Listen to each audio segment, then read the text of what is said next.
Alhamdulillah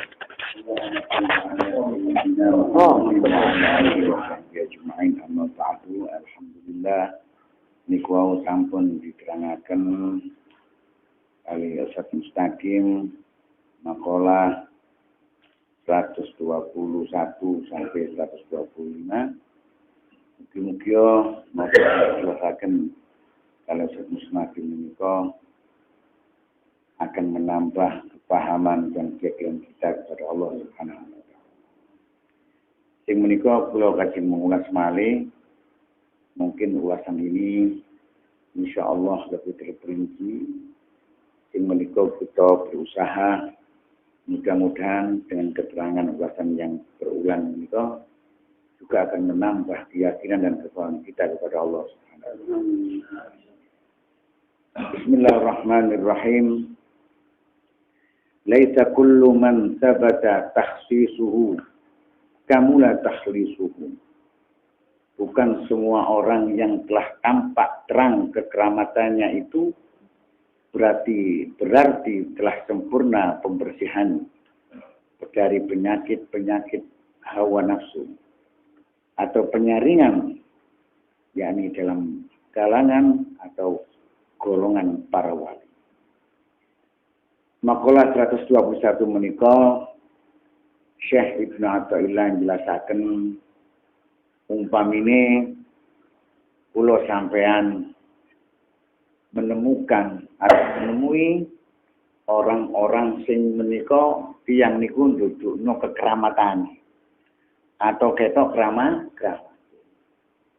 macam-macam kekeramatan niku atus bahasa umumnya kesaksian ya.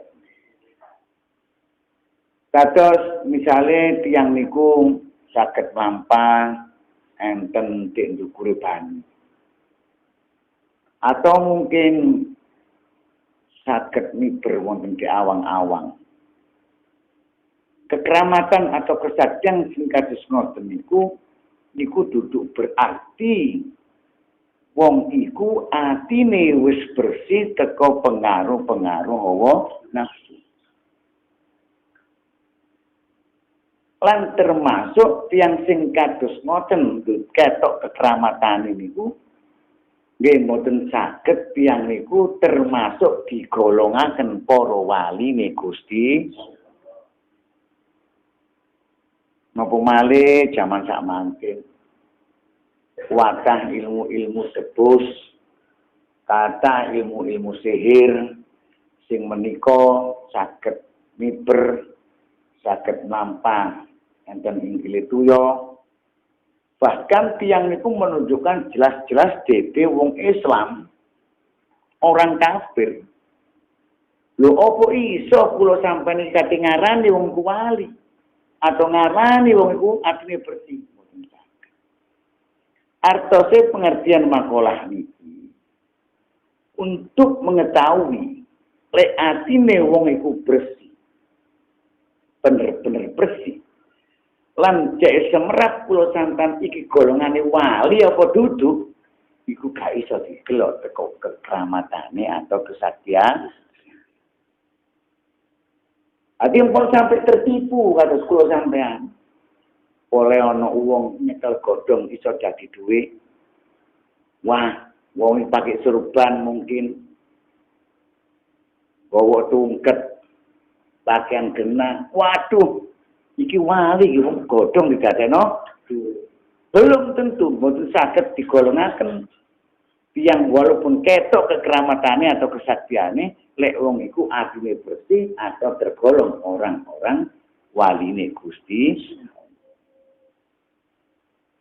Jadi Syekh Ibnu Athaillah niki ngandani kula sampean empung sampai gampang kebejo, empung sampai gampang ketipu dari keadaan-keadaan kita. Paham ya? Kemudian makalah selanjutnya, la yastahqiral wirda illa jahul. Al-waridu yujadu fid daril akhirah wal wirdu yantabi bintiwa'i hadhihi dar wa aula ma yub'atsa ma yu'tana bihi ma la yukhlafa wujuduhu wirdun huwa talibuhu minka wa al-waridu anta tatlubuhu minhu wa aina ma huwa talibuhu minka mimma huwa matlabuka minhu. Tidak akan meremehkan wirid kecuali orang-orang yang bodoh. Karunia Allah yaitu warid terdapat di akhirat, tetapi wirid akan habis dengan habisnya dunia. Dan sebaik-baik seutama-utama yang harus diperhatikan oleh seseorang yaitu yang tidak berkunjung, yang tidak kunjung habis. Wirid itu sebagai perintah Allah kepadamu, sedangkan warid itulah hajat kebutuhanmu dari Allah. Maka di manakah letak bandingan antara perintah Allah kepadamu dengan pengharapanmu dari Allah Subhanahu wa taala. Syekh Ibnu Athaillah menika jelasaken wonten makalah 122 tidak akan meremehkan wirid kecuali orang-orang yang bodoh. Wirid niki saged ugi diarani perintah-perintah Gusti Allah dalam bentuk ibadah zahiriyah apapun. Tapi sampai diwajibno sembahyang iku iso termasuk dadi wirid. Sampai sembahyang ngadep nang Allah, eling nang Allah, muji Gusti Allah, iku wiritan apa boten? Wirid. Ya, wiritan. Lah wong gampang remeno sing kelakuan-kelakuan zahiriyah, apa-apa sing diwajibno ambek Gusti Allah ngono tak goblok-gobloke wong. Soale napa? Kita diperintahkan Allah itu agar mendapatkan waris yang disediakan Allah sebagai kebutuhan kita. Ana nggih dunya waris kebutuhan kita itu nampak dengan apa? Keyakinan kita kepada Allah, ketentraman dalam jiwa. Iku waris karunia dari Gusti Allah. Waris itu artinya karunia. Sampeyan boto apa enggak tenang? Sampai bodoh enggak tentram. Mongko Gusti Allah ngewajibno apa-apa sing diwajibno ana ngene kewajiban zahir sing bersifat syariat maka itu diwajibkan kula sampeyan nglakoni. Dikei karunia Allah berupa ketenangan. Iku nek dunya lho nggih.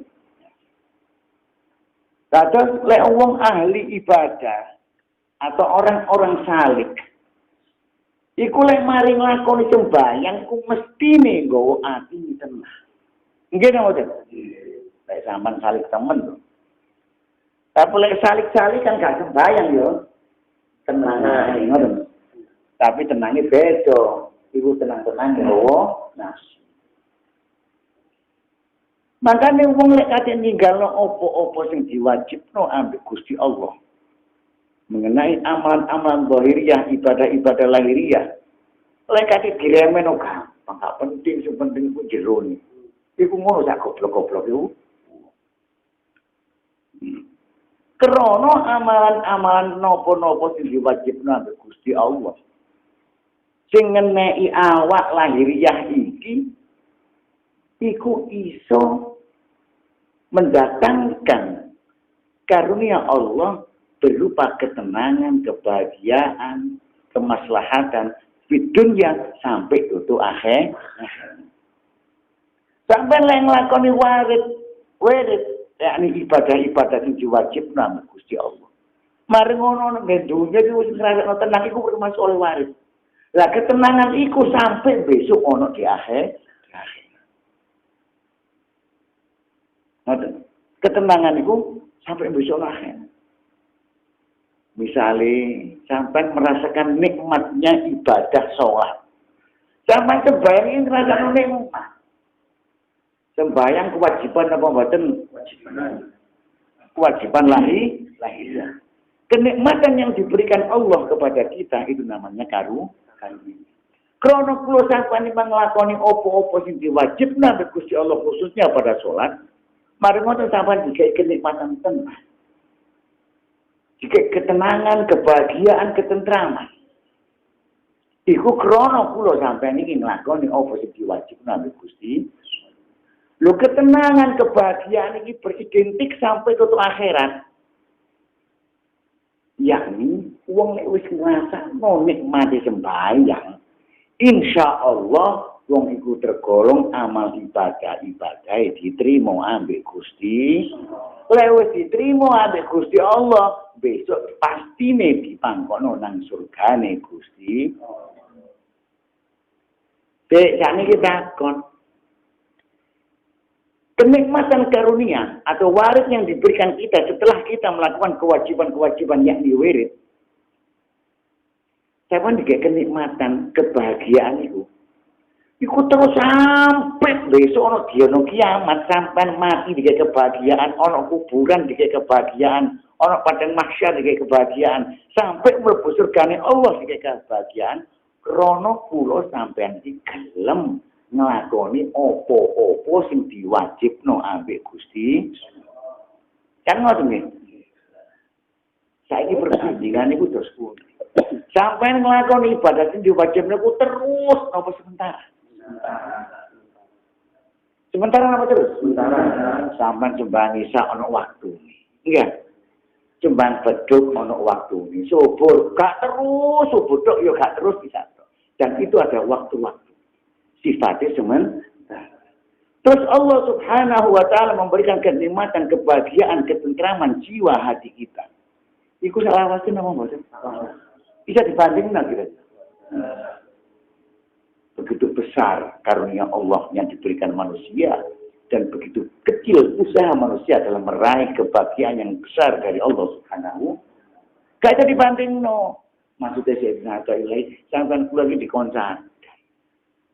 Nah, kok kebacut itu kadang kita yang diperintah oleh Allah dengan waktu yang sangat singkat.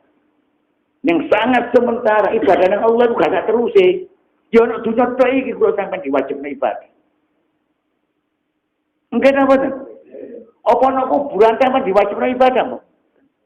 Ya, ini ibadah syariat. Ibadah lahiriah kau. Sementara. Tapi sampai diberikan karunia Allah. Yaitu kebahagiaan yang abadi, sing kekal. Artinya ini, kok kebacut temen ya awak iki ngono ora bisa binasa ilah. Kok kebacut temen ya awak iki deh. Bacae awak iki usaha nemen titike tapi mendapatkan sesuatu yang sifatnya kekal abadi selama-lama. Mangkane dari setan ilah. Termasuk wong ku sak goblok-gobloke wong lek wong iku ninggalno amalan-amalan sing diwajibno ambek Gusti Allah inggih menika amalan-amalan lahiriah yang bersifat wirid. Ada kebacut lho sampean kabeh lek jarine wong saleh kadek ninggalno apa sing diwajibno Gusti Allah. Terus kebacut. Soalnya sampai terus mengerti, tahu betapa besar timbalannya Gusti Allah.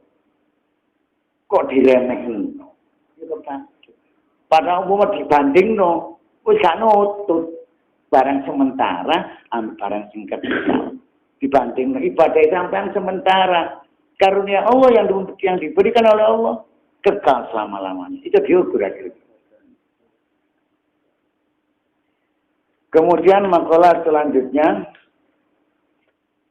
Wurudul imdadi bihasabil isti'dar wa syurukul anwari ala hasabis wafail asrar.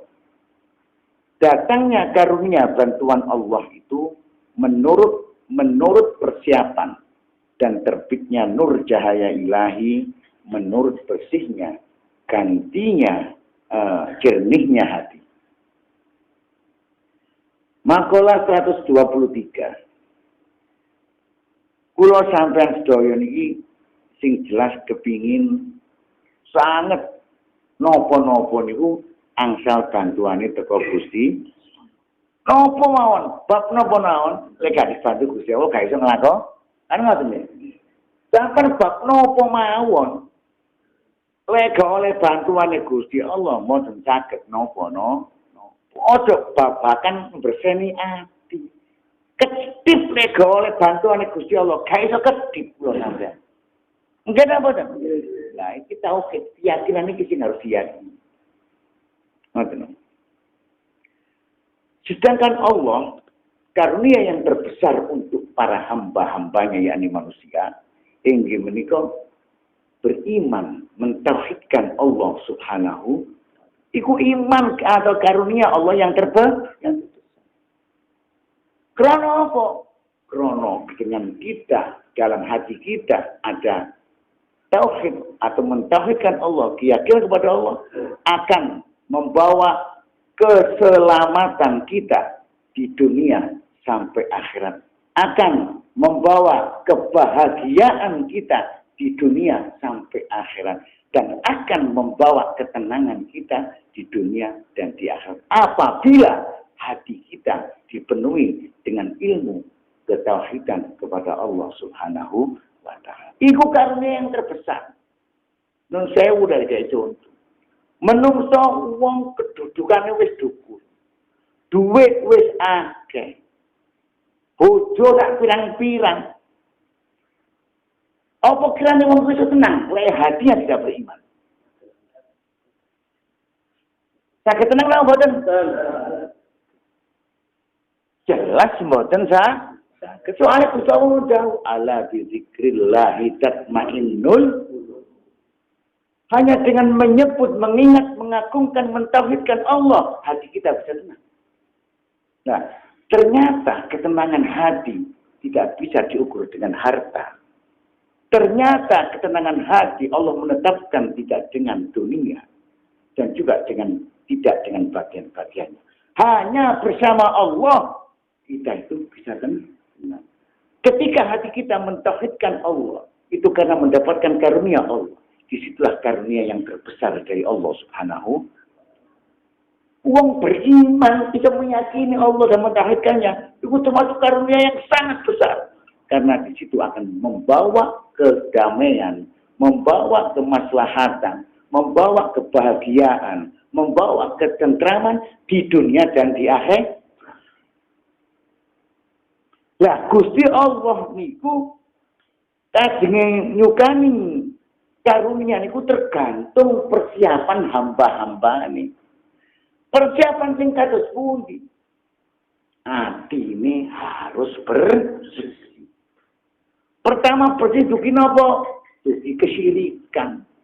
Lek wong kepengin bersih teko kesyirikan, maka dia harus belajar yang namanya ilmu tauhid. Pertama, wis bersih teko kesyirikan. Marang ngono meloro bersih teko sifat-sifat sing Allah. Sifat-sifat yang tercela. Iri, dengki, ojo, riya, sombong. Semua sifat yang tercela iku harus metu teko ati.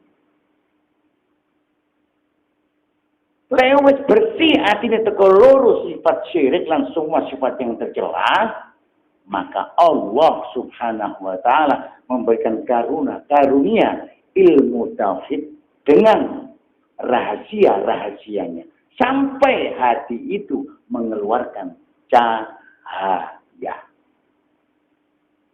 Arti cahaya, ketika hati mengeluarkan cahaya, apa itu cahaya? Yang pertama-tama itu urusan dengan masalah lahiriah. Cahaya iman dalam hati. Apabila hati sudah mengeluarkan cahaya iman tersebut, maka dia akan mencegah perbuatan keji dan mungkar. Itu yang pertama. Ojo dianggap aneh-aneh. Hati ini percaya, waduh, belum ngambil tolong hati boten. Cahaya iman yang bersinar dalam hati itu artinya sudah dapat mencegah perbuatan keji dan mungkar. Gila. Paham ya? Jadi iman ono di hati. Saya gak murub. Saya gak mengeluarkan cahaya. Maka banyak orang-orang yang berbuat keji, berbuat ingkar. Walaupun dia dikatakan orang-orang yang beriman. Soalnya iman itu durung bercahaya. Oleh durung bercahaya itu karena masih banyak sifat-sifat yang tercela yang menutupi cahaya iman. Lah Gusti Allah kepingin kayak itu, dikaino nang tergantung menungsane. Siap enggak awakmu bersennya? Atine bersen ono. Teko apa? Teko kesyirikan dan semua sifat-sifat tercela. Lewes bersih hati jika yang Gusti Allah. Lewes hati ini bersinar. Karena sinarnya iman dalam hati. Maka pertama-tama itu akan mencegah perbuatan keji dan mungkar. Yang lainnya banyak sekali. Kalau sudah hati ini dipenuhi dengan iman dan iman itu bercahaya, bisa juga dibuka oleh Allah hijab-hijab apa yang ia tidak mengetahui jadi mengetahui. Istilah jadi wong kasap. Weruan awas dari wong awas. Macam-macam nanti itu akan dibuka, diberi oleh Allah Subhanahu wa Ta'ala. Nah, ini dielingno ambek saya dengan ilah maksudnya nopo. Kalau pulau sampean kepingin bener-bener mendapatkan karunia Allah yang terbesar ini, maka berusahalah untuk menjernihkan, membersihkan hati kita dari semua sifat-sifat yang terjauh. Iya, nopo carane? Ya harus nanti terusnya kan itu insya Allah dibahas, bakal ditutup cara. Kemudian makalah selanjutnya al-ghafilu idza asbaha yanzuru madza yaf'alu wal 'aqilu yanzuru madza yaf'alu Allah bihi. Makalah 124. Seorang yang lalai dalam tauhidnya bahwa segala sesuatu itu berjalan menurut ketentuan takdir Allah. Jika pagi hari dia bingung apa yang harus dilakukan atau dikerjakan. Sedangkan seorang yang sempurna akalnya, akal tauhidnya, artinya dia ingat dalam ilmu tauhidnya, dalam keyakinannya, dia memikirkan apa yang akan ditakdirkan Allah bagi aku hari ini. Makalah 124 menikah Syahid Na'atailah jelasaken. Le ono wong lali ambek tauhide. Esuk-esuk tani lali bahwa kabeh sing terjadi iki Gusti Allah sing nakdir. Aku mlaku ngalor iso tutuk lor iku krana takdire Gusti. Aku mlaku ngidul iso tutuk kidul iku ngono krana takdire Gusti. Wis lali ambek tauhid iku. Akhirnya muncul orang yang pikirannya. Opo sing kate tak kerjakno. Padahal opo wae menungso sing kate kon kerjakno iku ngono ana ning jerone takdire Gusti Allah. Enggak. Tidak ada satu manusia sekejap mata pun dia melangkah atau mau kemana lepas dari takdir Allah. Semuanya dalam takdir Allah. Ibu wong lali mikirno aku meni kerja ojo opo. Aku meni kate opo. Lali ambek tauhid. Coba wong iku sing eling ambek tauhid koyo wong sing berakal tauhidnya itu masih sempurna, maka dia berpikir tani dulu aku ditakdirno opo ya demikian ambek Gusti Allah. Kira-kira nang ndak ngeluwan tinggi. Ngeluwan tinggi. Lek sing wali mikir aku dikati lopo, kerja opo, laopo terus. Tapi wong sing ingat kepada tauhidnya dia berpikir, aku iki kate takdirno opo ambek Gusti Allah. Kira-kira nang ndak iki ngeluwan tinggi. Ngeluwan sing lali. Makanya lek wong sing eling tauhid nang Allah, sing kenceng sing murub akalnya dalam mentauhidkan Allah. Selalu ingat dengan takdir-takdir Allah. Gak ngeluh nang. Gak ngeluh. Justru lek lali tauhide nggawa ngeluh. Sampeyan sering ngeluh mboten? Berarti sering lali. Ngono iki kaya. Ya Allah. Kata saya dielingaken kali Syekhnatullah, lek mulut awakmu sampe lali-lali terus. Lek iso tangi turi ku langsung iling nang Allah Subhanahu wa taala. bahwa semua yang terjadi ini Allah Subhanahu wa taala yang menetapkan, menakdir sehingga urip kita takon ana ati ya Allah. Belum kesalahan atas takdir napa ya Allah. Tapi bukan berarti orang yang bertauhid itu mengatakan seperti itu tidak berusaha. Tetap dia berusaha. Tapi dia yakin bahwa usahanya ini pun dalam takdir Allah Subhanahu wa ta'ala. Ngomong orang aku sama takdir apa ya Allah. Mau gak usaha blas. Tengok doke lak kepuan. Jangan ajari wong-wong ngajaran iki gak bakal karuan. Yang dimaksud niku, dia tetap berpikir aku ditakdirno apa Gusti Allah hari ini. Ketika itu tetap berusaha dan seandainya dia usaha itu dia meyakini bahwa usahaku iki krono takdir Gusti Allah. Yang pertama enggak. Aku iki ketelopo. Aku iki ketelopo. Oh iki rumane bareng dilakoni bener. Aku mau coba hari ini. Sombong napa sombong? Iku lagi. Paham nggih? Kemudian makalah terakhir. Innama yastauhishul ubbadu waz-zuhadu min kulli syai'in bi ghaibatihim anillahi fi kulli syai'. Falau syahiduhu fi kulli syai' lam yastauhishu min syai'. Sesungguhnya yang menyebabkan kerisauan hati, perasaan orang-orang yang ahli ibadah, atau dan orang-orang zahid, dari segala sesuatu.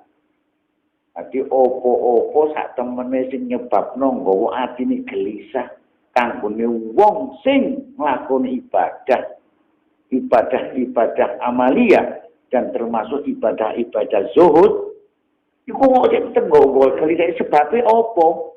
Dari Sayyidina Athaillah, sebabnya krono wong-wong diku sik terhijab nyakseni ndelok Gusti baik-baik.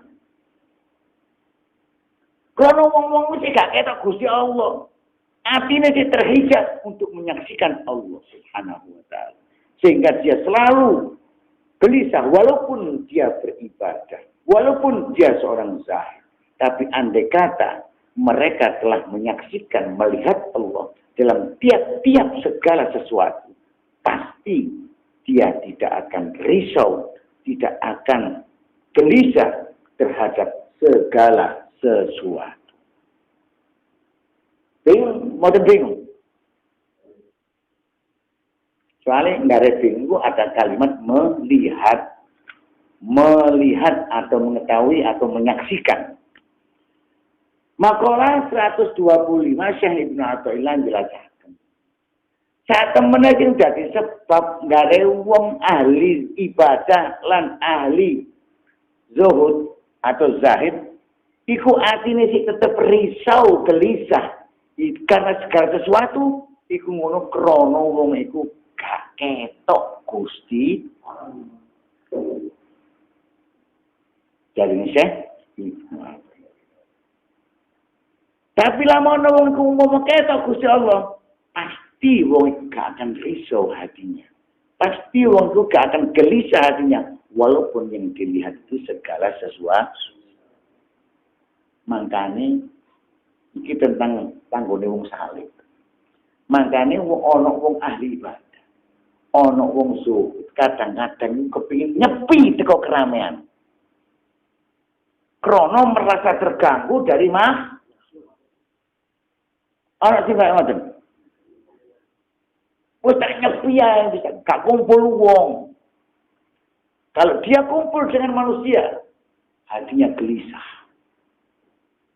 Hatinya risau. Gak iso tenang. Karena apa? Wong-wong iku mang wong ahli ibadah mbek wong zuhud iki sik durung etok Gusti. Maksudnya ketok ya napa? Dia setiap melihat segala sesuatu, dia meyakini bahwa semua itu terjadi atas takdir Allah. Itu gelak Gusti Allah jemblengger kaya dene gelak wong mboten. Tapi dia melihat dengan mata keyakinan, apa mata keyakinan? Mata keyakinannya mengatakan bahwa segala sesuatu yang terjadi ini adalah takdir Gusti Allah. Misalnya, wong ahli ibadah. Wedi dipuji-puji. Kok Allah aku lagi dipuji kok riya. Mbak aku lagi dipuji kok akhirnya sombong.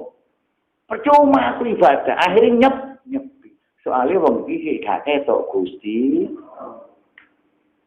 Lamun wong iki wis weruh, maksudnya ketok Gusti Allah itu. Lamun wong yakin bahwa yang terjadi baik orang itu memuji saya atau mencela saya, bahwa semua yang terjadi itu krono takdir Gusti Allah.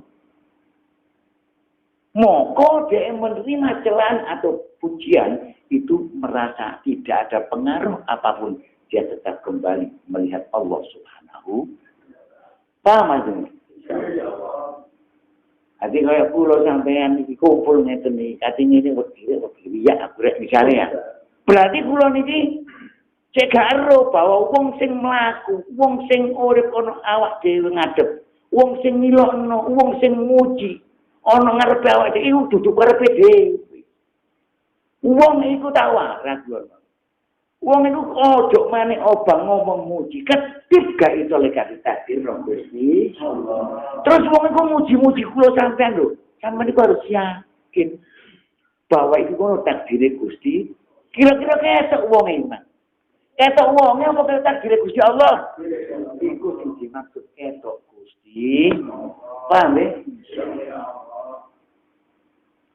Kalau wong ahli ibadah, kalau wong zahid ning wong duwe keyakinan sing kados ngoten, moko wong ku gak perlu nyepi, wedi kumpul ambek menungso. Tetap kumpul ambek menungso, tapi dia sudah melihat bahwa pergerakan mereka, ucapan mereka itu adalah yang telah ditakdirkan oleh Allah Subhanahu wa taala. Gak etok wong. Soale wong gak iso apa, menungso iso apa? Maka ketemu nopo. Lah dieling-eling kaya kula sampean iki lahir ana ning donya. Iso apa ta? Ojo maning, ojo muni iso. Eling tok gak eling.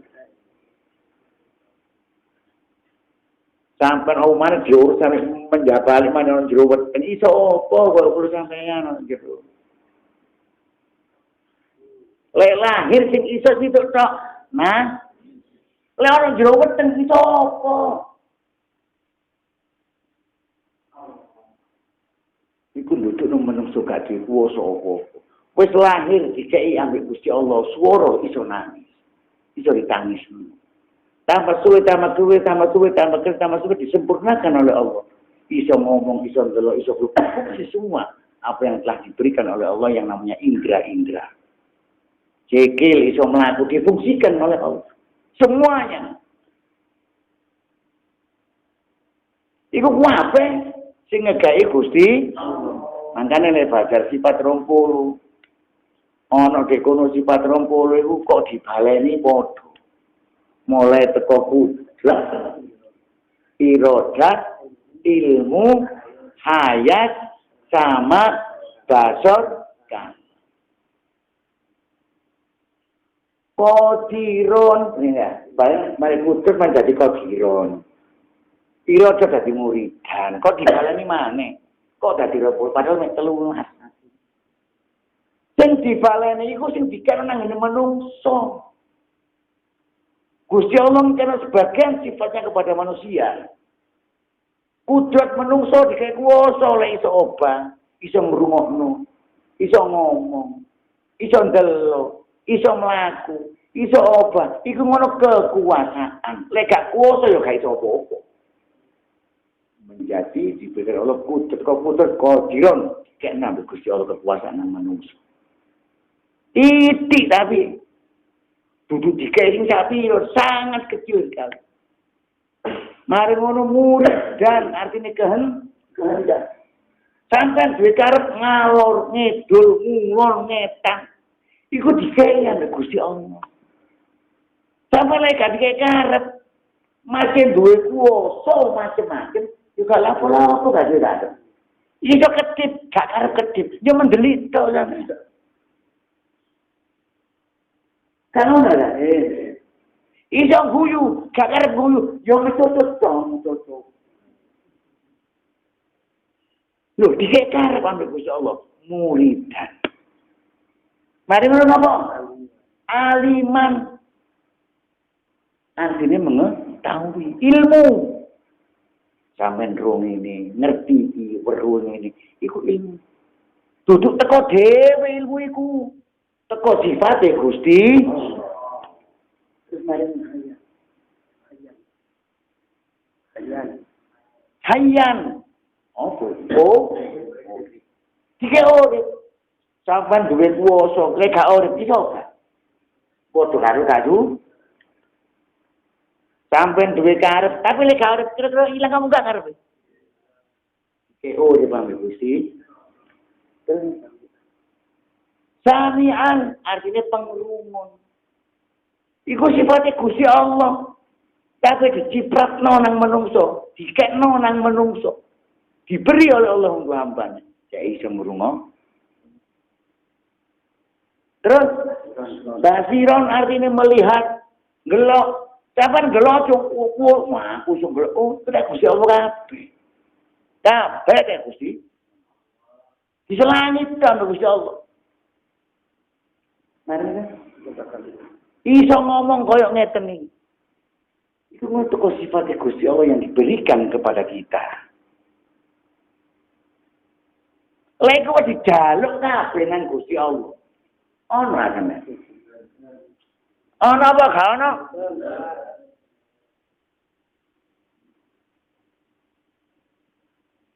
Akhirnya ada satu kalimat, inna lillahi wa inna ilaihi. Sesungguhnya kita ini milik Allah dan akan kembali kepada al-waris yang maha mewarisi itu Allah. Dadose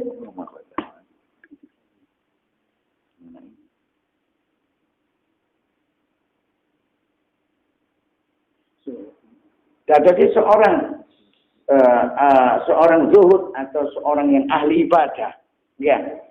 Orang ahli ibadah atau wong zuhud, opo-opo atine iki gak iso tenang, krana wong ku setiap melihat makhluk iku gak ketok kuasane Gusti, gak ketok sifat-sifate Gusti. Lamono wong ketok sifat-sifate Gusti Allah kabeh sing nglakoni. Kuwasa Gusti Allah kabeh, ini Gusti Allah kabeh. Insyaallah orang ahli ibadah dan ahli zuhud tadi akan merasakan tenang di setiap melihat segala sesuatu. Itulah yang saya sampaikan, mudah-mudahan akan memperjelas dan tambah keyakinan kita kepada Allah. Akhiran, assalamualaikum warahmatullahi wabarakatuh.